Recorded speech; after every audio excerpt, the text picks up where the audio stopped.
अस्सलाम वालेकुम dear students, आप देख रहे हैं MLT MCQs। मैं हूं कामरान।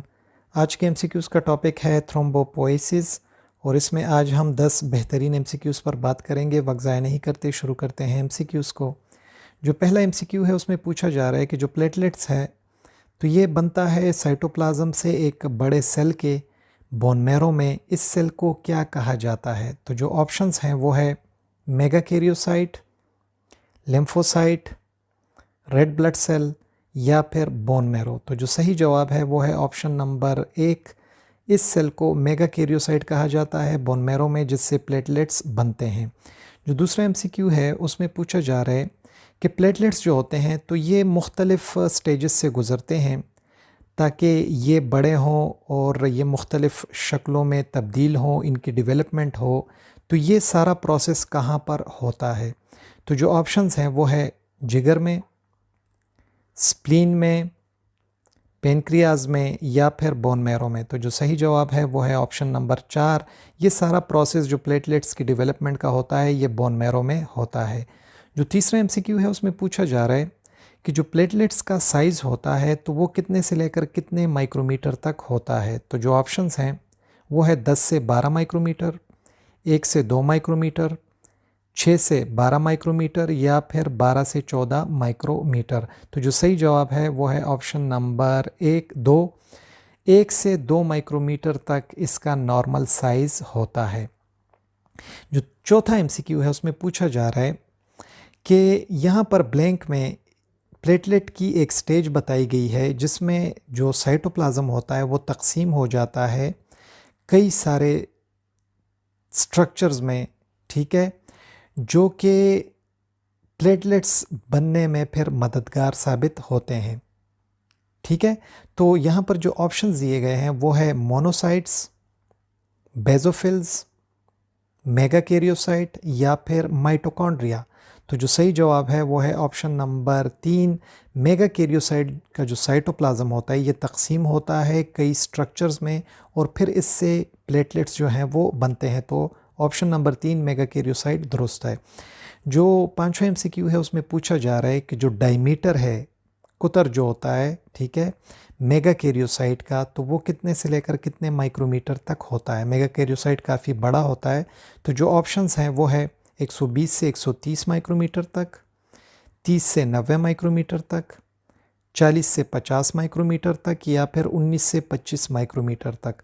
तो जो सही जवाब है वो है ऑप्शन नंबर 2। जो मेगाकैरियोसाइट है उसका डायमीटर 30 से 90 माइक्रोमीटर होता है।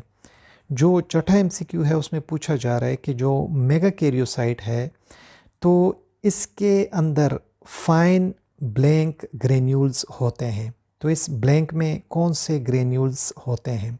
ठीक है, तो जो ऑप्शंस हैं वो है स्पेसिफिक, ख़ास किस्म के होते हैं, सेकेंडरी होते हैं, एज़िरोफिलिक होते हैं या फिर ऊपर बताए गए तीनों ऑप्शन दुरुस्त हैं। तो जो सही जवाब है वो है ऑप्शन नंबर 3। जो मेगाकैरियोसाइट है इसके अंदर फाइन एज़िरोफिलिक ग्रेन्यूल्स होते हैं। जो सातवां MCQ है उसमें पूछा जा रहा है कि जो प्रो मेगाकैरियोसाइट है ये कौन से सेल से बनता है? जो प्रो मेगाकैरियोसाइट है ये कौन से सेल से बनता है? तो जो ऑप्शंस हैं प्लेटलेट से, मेगाकैरियोसाइट से, मेगाकैरियोब्लास्ट से या फिर ग्रेन्यूल से। तो जो सही जवाब है वो है ऑप्शन नंबर 3, यानी प्रो मेगाकैरियोसाइट जो होता है ये मेगाकैरियोब्लास्ट से बनता है। जो आठवां MCQ है उसमें पूछा जा रहा है कि जो एज़िरोफिलिक ग्रेन्यूल्स होते हैं प्रो मेगाकैरियोसाइट में तो ये मौजूद होते हैं या नहीं मौजूद होते? ठीक है, आपने बताना है कि एज़िरोफिलिक ग्रेन्यूल्स जो होते हैं तो ये प्रो मेगाकैरियोसाइट में नहीं मौजूद होते या मौजूद होते हैं। तो जो सही जवाब है वो है ऑप्शन नंबर 2। ये एज़िरोफिलिक ग्रेन्यूल्स प्रो मेगाकैरियोसाइट में मौजूद होते हैं। तो जो 9वां MCQ है उसमें पूछा जा रहा है कि जो ग्रेन्यूल्स हैं मेगाकैरियोब्लास्ट में, तो इस ब्लैंक में एक ऑप्शन आता है वो आपने बताना है granules in megakaryoblast are blank. Options जो हैं होते हैं या नहीं होते, तो आपने बताना है कि ग्रेन्यूल्स जो हैं वो मेगाकैरियोब्लास्ट में होते हैं या नहीं। तो जो सही ऑप्शन है वो है ऑप्शन नंबर 2, यानी ग्रेन्यूल्स मेगाकैरियोब्लास्ट में नहीं होते। जो आखिरी एमसीक्यू है उसमें पूछा जा रहा है कि जो डायमीटर है मेगा कैरियोब्लास्ट का ये कितने से लेकर कितने माइक्रोमीटर तक होता है। तो जो ऑप्शंस हैं 50 से 10 माइक्रोमीटर तक, 150 से 154 माइक्रोमीटर तक, 80 से 100 माइक्रोमीटर तक, या फिर 20 से 30 माइक्रोमीटर तक। तो जो सही जवाब है वो है ऑप्शन नंबर 4। जो मेगा कैरियोब्लास्ट का डायमीटर होता है वो 20 से 30 माइक्रोमीटर होता है। बहुत ज़्यादा शुक्रिया डियर स्टूडेंट्स, एमसीक्यूज़ जो हैं एमएलटी एमसीक्यूज़ वो देखने के लिए। वीडियो पसंद आई हो तो ज़रूर लाइक करें, दोस्तों के साथ शेयर किया करें, हमारा हौसला बढ़ाया करें। अपना ढेर सारा ख्याल रखें। अल्लाह हाफ़िज़।